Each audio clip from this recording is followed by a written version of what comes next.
నిన్న వైజాగ్‌లో లోకేష్ ఒక పరువు నష్టం కేసుకి సంబంధించి వైజాగ్‌కెళ్ళినప్పుడు ఆయన హ్మ్. విలేకరులు అడిగారు డిప్యూటీ సీఎం గురించి. ఆయన స్ట్రెయిట్‌గా ఆన్సర్ ఇవ్వలేదు. ఆయన ఇచ్చిన ఆన్సర్ ఏందంటే ఆహ్, పదవులు ముఖ్యం గాదు. చంద్రబాబు గారు ఏ బాధ్యత ఇచ్చినా నేను హ్మ్. తీసుకుంటానన్నాడు. హ్మ్. మామూలుగా ఇది ఒక ట్రిక్కీ ఆన్సర్. ట్రిక్కీ అవును సార్. ఆన్సర్ అంటే దీని నుంచి మనం ఏం గ్రహించాలి? హ్మ్. అంటే నిజంగా ఆయన వద్దయితే డిప్యూటీ సీఎం నేను ఉండదలుచుకోలేదు. అవును సార్. పవన్ కళ్యాణ్ ఒకడే ఉంటాడు డిప్యూటీ సీఎం. హ్మ్. నేను డిప్యూటీ సీఎం నేను కోరుకోవట్లేదు. అది హ్మ్. ఔట్ ఆఫ్ క్వెషన్ అని చెప్పాలి. అవును. అట్లా చెప్పలే ఆయన.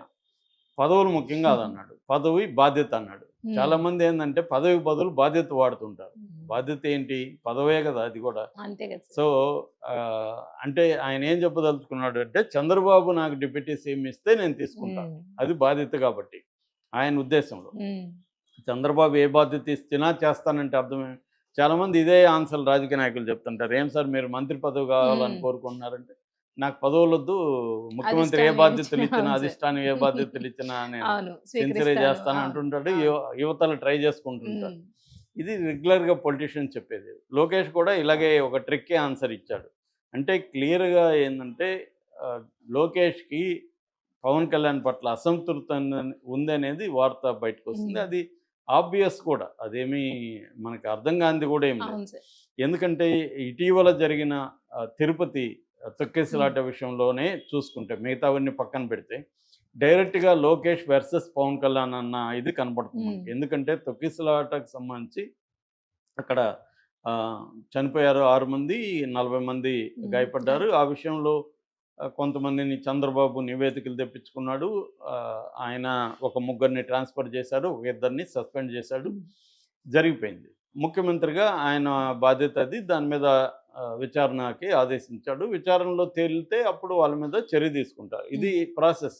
ఎప్పుడైనా ఒక కలామిటీ గాని, ఒక ప్రమాదం గాని జరిగినప్పుడు చంద్రబాబుకి దాన్ని ఎలా డీల్ చేయాలనేది ఆయనకి విపరీతమైన అనుభవం ఉంది. అది రైట్ మెథడ్ కూడా. ఎప్పుడైనా జరిగితే దానికి తక్షణంగా హ్మ్. కొంతమంది చర్యలు తీసుకోవడం. దాని తర్వాత విచారణ జరపడం అని.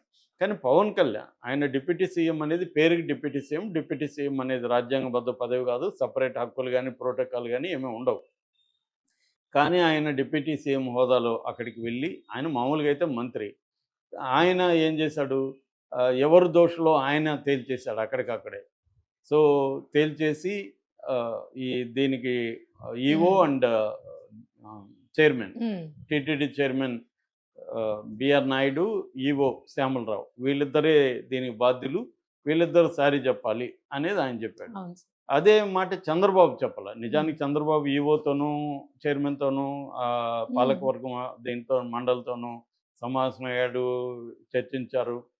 హ్మ్. మామూలుగా అయితే నిజానికి డైరెక్ట్‌గా ఈఓకి అక్కడ బిఆర్ నాయుడుకి మధ్య ప్రాబ్లమ్స్ ఉన్నాయనేది కూడా 'ఆంధ్రజ్యోతి'ని బలంగా రాశారు. హ్మ్. వాళ్ళిద్దరి మధ్య ప్రాబ్లమ్స్ ఉన్నాయి. దీనికి సంబంధించి సన్నాహక సమావేశాలు దాదాపు 18 ఎంతో జరిగితే అందులో ఒక దాంట్లోనే వీళ్ళిద్దరూ పాల్గొన్నారు. చంద్రబాబు సమక్షంలోనే ఈఓ మీద ఆయన కంప్లెయింట్ చేస్తే ఆయన మీద హ్మ్. ఈఓ చేశాడు. వాళ్ళిద్దరూ గట్టిగా కొట్టుకునే పరిస్థితి వచ్చింది. పాలక మండలిలో వాళ్ళు కూడా చాలామంది ఈఓ మీద, అధికారుల మీద కంప్లెయింట్ చేశారు. అన్న ఇది అందుకనే తిరుపతి చరిత్రలో ఎప్పుడు జరగని ప్రమాదం హ్మ్. జరిగిందనేది వచ్చింది. అవును సార్. ఇక్కడేందంటే ఈఓ బిఆర్ నాయుడిని నియమించింది లోకేష్ అని చెప్తున్నారు. ఎందుకంటే ప్రధానంగా అన్ని పోస్టులు గాని, అన్ని గవర్నెన్స్ గాని లోకేషే చూసుకుంటున్నాడు. హ్మ్. పవన్ కళ్యాణ్‌కి నిజానికి పైన గౌరవం ఇదంతా ఇస్తున్నట్టు కనపడినా డెసిషన్ మేకింగ్‌లో ఆయనకి ఆయన మంత్రిత్వ శాఖలకు తప్ప మిగతా వాటిలో ఎక్కడ కూడా డెసిషన్ మేకింగ్‌లో పవన్ కళ్యాణ్‌కి రోల్ లేదు. హ్మ్. మామూలుగా క్యాబినెట్ మీటింగ్‌లో మాట్లాడడం అది ఓకే. కానీ ఫైనల్ అథారిటీ ఎవరు? ఇప్పుడు ఎక్సెప్ట్ పవన్ కళ్యాణ్ మిగతా మంత్రిత్వ శాఖలకు సంబంధించిన అన్ని విషయాల్లో కూడా లోకేష్‌దే ఫైనల్ హ్మ్. డెసిషన్. అట్లాగే ఎమ్మెల్యేల విషయాల్లో గానీ, మిగతా అపాయింట్మెంట్స్‌లో గానీ, ఐఏఎస్ గానీ, ఐపీఎస్ గానీ, నామినేటెడ్ పోస్ట్ అన్నిట్లో కూడా లోకేష్ ఫైనల్. ఎందుకంటే అసలు ఎమ్మెల్యేల సెలక్షన్‌లోనే లోకేష్ ముద్ర కనబడుతుంది. హ్మ్. సో, ఆ క్రమంలో లోకేష్ అన్నీ చేస్తుంటే దాన్ని కౌంటర్‌గా పవన్ కళ్యాణ్ చేయడానికి ఇవి చేస్తున్నాడన్న వార్త వచ్చిన క్రమంలో లోకేష్ కూడా అప్పుడు ఆ కాంటెక్స్‌లో ఏమన్నాడు? సారీ చెప్పాల్సిన అవసరం లేదు, అది పవన్ కళ్యాణ్ వ్యక్తిగత అభిప్రాయం అని కూడా అన్నాడు. అప్పుడైనా ఓన్ చేసుకుంటే ఇది మా డిప్యూటీ సీఎం చెప్పాడు కాబట్టి మేము దాన్ని ఫాలో అవుతాము అని చెప్పాలి మామూలుగా అయితే. ఆయన అట్లా చెప్పలేదు, అది వ్యక్తిగతం అన్నాడు. వ్యక్తిగత